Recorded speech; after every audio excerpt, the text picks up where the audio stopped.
it's officially NFL draft rumor, conjecture, and smokescreen, and frankly, bull duty season, right? But for every pound of smoke, there's just a gram of fire. So let's try and snort some of that hot fire today. So latest rumor that set Vikings social media ablaze. So Chad Forbes, NFL draft writer, guy who's coming up and puts in a lot of work, someone I really respect. So he put this out there the other day. Quote, interesting draft season rumor.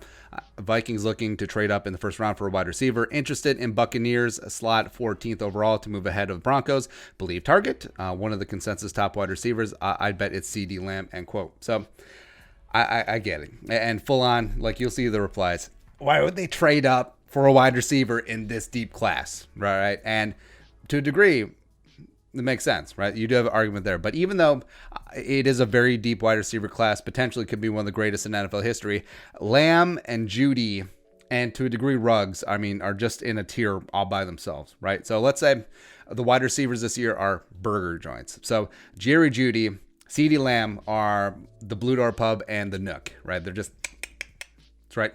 Mims, Chenault, Jefferson, Higgins, Ayuk are five guys. Yeah, do you get it? Get it? Yeah. Tyler Johnson is Culver's, Chase Claypool, AGG, DPJ are McDonald's, right? So are they all burgers? Yes, they are. Will they fill your belly, make you feel all nice? Yes, but there are different tiers to quality here, right? So a couple things.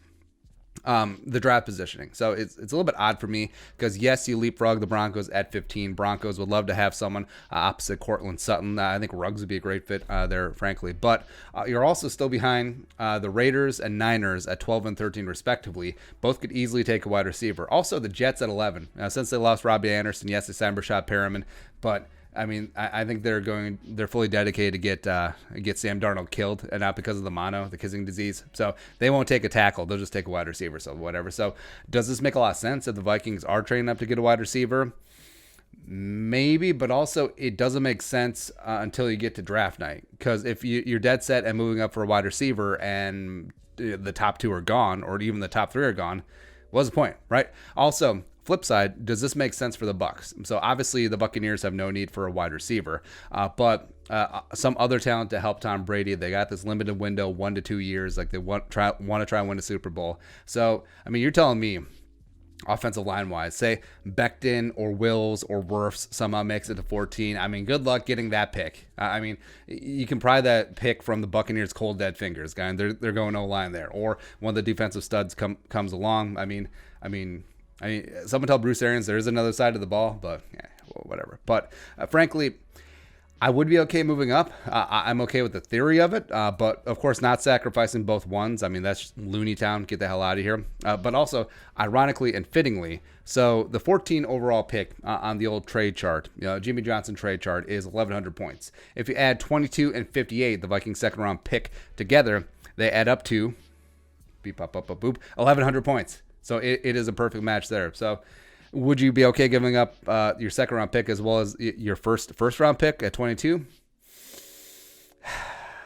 Maybe. I think the speculation is probably a little bit premature. Like if the Vikings leap to 14 and they already shown their hand, like, hey, we want a wide receiver, what's to stop the Broncos from trying to move up? Or another team ahead of the Vikings, like, no, well, screw that. We're taking the wide receiver, right? And also, what if the player that they jumped ahead for is gone off the board? So that's why it doesn't really make a lot of sense now. That's why generally you don't see massive trade-ups unless it's for the number one overall pick or firmly in a spot where the teams ahead of you not likely to be leapfrogged, as well as they're probably locked into other positions other than the guy that you're looking for, right? So, frankly, take wide receiver out of it. I would be okay jumping ahead for a suite or a tier of various players. So, say, of course, Judy or Lamb, I think they're really good to go. Or say Andrew Thomas falls. Say that the hype of Becton and Wirfs and Wills just continues to build, and the GMs just overlook the most NFL-ready left tackle, Andrew Thomas. Then he just falls to 14.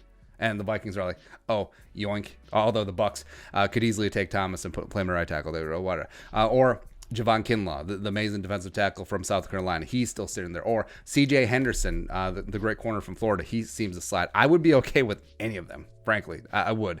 And before we get to the player XYZ is never going to fall to 14. Well, hold on. So first off, at pick 14, there could only be 13 players that go ahead of pick 14. Yeah, so some serious talent is going to be available at pick 14. And if one of those guys leaks that far, do you go up and get them? I mean, there certainly is going to be elite talent there available in the teens. Also, all right, so this is a fun exercise. Anytime that there's a leak or a rumor this type of season, go full Cicero on the bit. Cui bono, who benefits, right? So where did this leak come from? If it's legit, my default is it's never from the Vikings. It is truly never from the Vikings because Spielman is very, I want to say like KGB-ish. Like he has that entire TCO performance at our bar and grill on complete lockdown. Just like any information that comes out of there only comes out on purpose. That there are no leaks, there are no holes in the boat, there's no nothing, right? So Vikings are Fort Knox. So anytime that there's any sort of info being leaked, assume that is not the Vikings. I mean, everyone likes to talk about, PA, Paul Allen. He always has the big scoop on draft day, right? Like PA always gets it right. Well, the Vikings only give PA info that they want out there into the universe, right? So you're telling me that your assumption is that Paul Allen, PA, I love the guy, but you're telling me that every year he goes full Woodward and Bernstein on it, like full on deep throat, just to get the inside dirt and leak state secrets, and just leak very classified information for the team on their draft plans, and the team just stands idly by every single draft after draft as their play-by-play announcer just blabs to the world what they're going to do. Please, use your brains, people, for like 2 seconds. Just get out of here. But B, I mean, this info does not help the Vikings. So other teams now know that there could be demand for pick 14, gets the ball rolling. It's like, hey, we kind of want pick 14, so now we're in the derby. So who does that leave? It leaves the Bucs. Obviously, the team that is looking to sell that pick, it helps by having more bidders involved. So getting this info out there is clearly helping Tampa Bay. So the Bucs, just putting this out there to try and gin up a market. I mean, hey, big boys, what's going on? The Vikings are in. Teams know what ballpark they can give. I mean, the trade chart is more of a guideline than anything. It's not fully set in stone. But can you do better? Can you do better than 22-58? How about it? Bring it on. So I'm sure what plausibly could happen. So Jason Lick, GM of the Bucs, just has a casual phone call conversation with pretty Ricky Spielman. But hey, how about this? How about this? How about this? Then tells one of his lieutenants maybe start leaking some info, or it just comes up casually in meeting. It's like, hey, you won't believe what happened. Just in a full-on well, I guess there aren't really meetings anymore. Teleconference meeting. You wouldn't believe what happened. So Rick Spielman calls me up with this baloney, and he wants blah blah blah blah blah blah. All of a sudden, if someone is in that meeting, if someone is in that Zoom teleconference, and there's a source in the room. There you go. Yeah, but sorry to go down the full-on like tinfoil hat rabbit hole, but I mean, this is fun time of year. Just don't believe a damn thing, but also every piece of information, think about who benefits from it, because no information comes out for free. There's always an agenda attached to every single piece of rumor and speculation and everything that comes about. Now, don't get me wrong. The NFL insiders, they do their work. They're damn good at it. But the information they come across, there's always a little what's in it for me attached. Exactly. But I would say this is true, right? The Vikings are really in, keep the deal in their back pocket and just see how the board breaks. Like, don't trade up just to trade up, because you could be a stranded duck. So say all those big names are off the board, then what do you do? What was the plan then? But I think that if a star does fall, like the aforementioned names, Andrew Thomas, Kinlaw, Judy, Lamb, C.J. Henderson, if they do fall into the teens, you can get a day one starter, potential star, potential Pro Bowler, and potentially even more than that. I say go do it. Especially since you have 12 freaking picks, 5 picks in the top 105. But yeah, this is going to be fun. This is going to be a very fun draft night. Stay buckled up. Let's go. But your thoughts? Rumor that the Vikings can move up to 14?